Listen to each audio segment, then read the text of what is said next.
سلام دوستان، به کانال زبان ساده تکنولوژی من خوش آمدید. این اولین ویدیوی کانال من هستش. قصد من در این کانال اینه که آموزش های ساده و کاربردی رو برای شما بازگو کنم، چه از ویندوز باشه چه از موبایل. امروز با ما همراه باشید که میخوام یه آموزش خیلی ساده رو تو ویدیوی اول براتون بگم. اول خودمو معرفی کنم. من علی کاظم‌زاده هستم، تازه یوتیوب رو شروع کردم. خیلی ممنون میشم که کانال منو حمایت کنین، چنل ما رو سابسکرایب و ویدیوهای ما رو لایک کنید. خیلی ممنون از شما. این اولین ویدیوی من هسته. میریم برای اولین ویدیوی ما. امروز میخوام چند تا کلید میانبر طلایی رو که خیلی کاربرد زیادی در ویندوز داره رو بهتون آموزش بدم. اولین کلید میانبر ما این هسته که زمانی که بیشتر کاربردش اینه که مثلا زمانی که شما دارین با ویندوزتون کار میکنین، تو هر برنامه یا پوشه هر جا که هستین، فرضاً پیش میاد یه دفعه میخواین سری برگردین به صفحه دسکتاپ و همه برنامه‌هایی که روی صفحه در حال اجرا هستن، مثلا فرضاً من اینا رو کوچیک میکنم، مثلا کروم رو باز میکنم، اینا رو مثلا گذاشتی، میخواین فرضاً سری برگردیم به صفحه دسکتاپتون. شما میتونید با فشردن کلید ویندوز و دی خیلی سریع تمام برنامه رو پنهان کنید و این پایین سریع برای شما همشون پنهان میشن. این یکی از کلیدهای میانبره که خیلی هم کاربرد خوبی داره. بعضیا استفاده میکنن، بعضیا که به قول معروف با موس کلا کار میکنن و اصلا کاری به کیبورد ندارن، ولی خب بعضی هم هستن که از این کلیدهای میانبر خیلی استفاده میکنن و کاربرد بسزایی داره. دومین کلید میانبری میخوام براتون بگم جابجا شدن بین پنجره ها یا سویچ کردنه. ما با نگه داشتن آلت و زدن تپ تمام صفحه ها برامون میاد. خیلی سریع میتونیم جابجا بشیم بین اینا یا سویچ کنیم.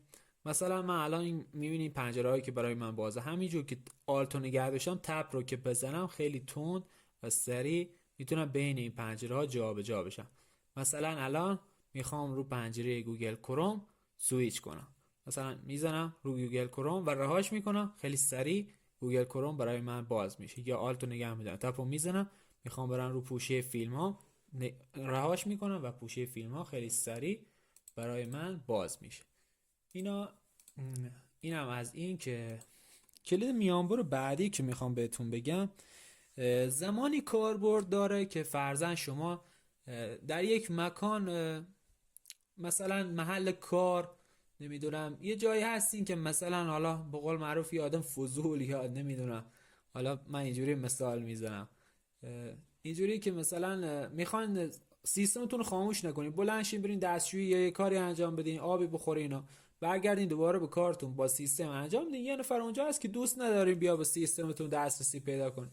اگر پین یا رمزی داشته باشه سیستمتون، خیلی سریع و راحت ویندوز و ال که بزنید سیستم شما به همین راحتی قفل میشه و خیلی راحت بعدش دوباره میتونید رمزتون رو بزنید و دوباره سیستم شما باز بشه. خب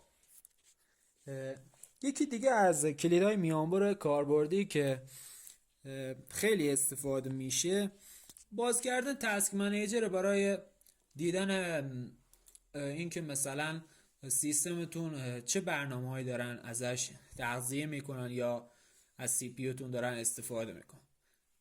باز کردن تاسک منیجر راه زیادی داره. مثلا یکیش که کلید میانبر، من تو این ویدیو میخوام مثلا آموزش بدم، کلید میانبرشو میخوام. شما میتونید تو کلید پنجره سرچ کنید تاسک منیجر براتون میاد، ولی یکی از پرکاربردتریناش اینه که کنترل و شیفت و کلمه اسکیپ و نگهداری خیلی راحت برای شما تاسک منیجر باز میشه. الان من کنترل و شیفت و دکمه اسکیپ رو که میزنم، همونطور که میبینید خیلی سریع برای من تاسک منیجر باز شد که مشاهده میکنین که گوگل کروم و کم پلیر و OBS استودیو الان در حال اجرا هستن و مقداری که دارن از CPU، مموری و غیره استفاده میکنن میبینیم. ما میتونیم مثلا اینا رو ببندیم و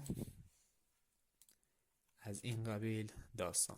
خب یکی از پرکاربردترین کلیدهای میانبری که امروز میخوام براتون بگم اسکرین گرفتن از صفحه. بعضی دوستان دنبال این کلید میانبر هستن که مثلا میخوان از صفحهشون اسکرین بگیرن، حالا بعضی نمیدونن، خیلی هم خب میدونن، مثلا یه مقاله داخل گوگل کروم بالا آوردن و میخوان دارن مطالعه میکنن، میخوان از این صفحه اسکرین بگیرن، نمیدونن چطوری مثلا اسکرین بگیرن. خیلی راحت دکمه ویندوز شیفت و اس رو میزنیم، این صفحه میاد.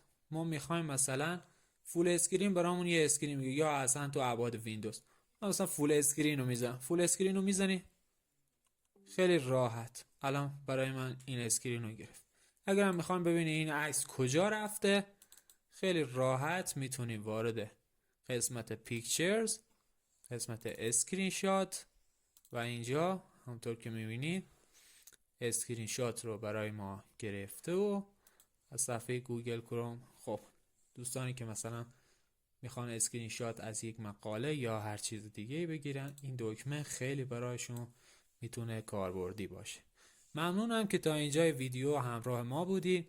امیدوارم از این جور ویدیوهای کاربردی رو دوست داشته باشین. من از این ویدیو زیاد میسازم، این اولین ویدیو من بود همونطور که گفتم. لطف کنین حمایت کنین ما رو، چنل ما رو سابسکرایب و ویدیو رو لایک کنین. خیلی ممنون، خدا نگهدارتون.